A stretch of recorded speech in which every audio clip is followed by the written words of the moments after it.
After finishing her club activities, Sana changed her clothes and headed to the classroom. In the basketball club, the girls always finish earlier.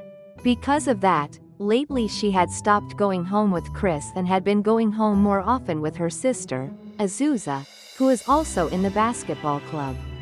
That day, when the girls finished cleaning up and left the gym, the boys hadn't even started cleaning yet.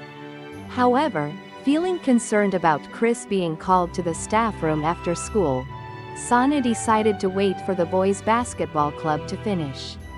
In the classroom, two boys remained. Sitting across from each other at a desk, they spread out some paper and are doing something.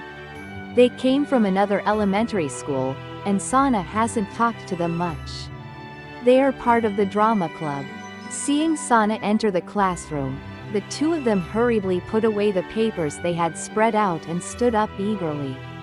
Then, they shyly waved and said, "Goodbye, Mitsuki-san." When Sana instinctively waved back and said, "Goodbye," the two of them blushed and happily left the classroom. Sana tilted her head and then sat on the edge of her desk.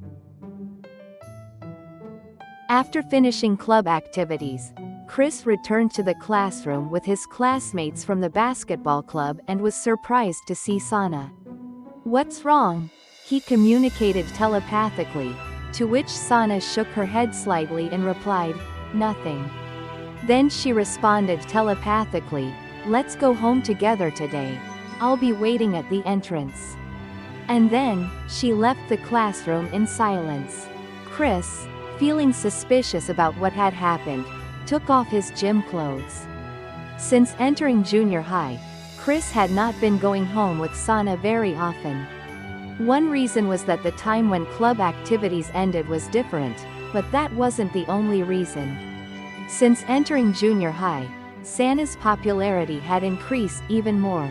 As a result, Chris often found himself being misunderstood for being close to Sana, and seniors frequently asked him to introduce her.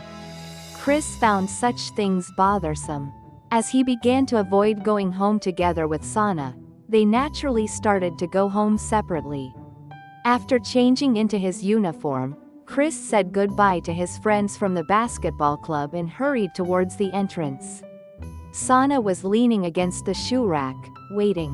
When Chris apologized, saying, "Sorry to keep you waiting," Sana shook her head slightly and started walking ahead. Chris hurriedly changed into his shoes and followed after her.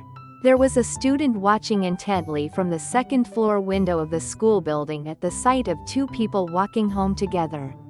He is Naohiro Sakamoto, a second-year member of the soccer club.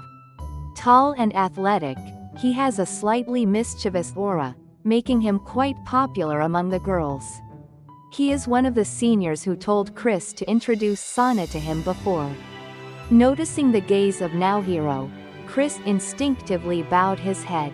Sana also noticed that and glanced up, but she ignored it without greeting.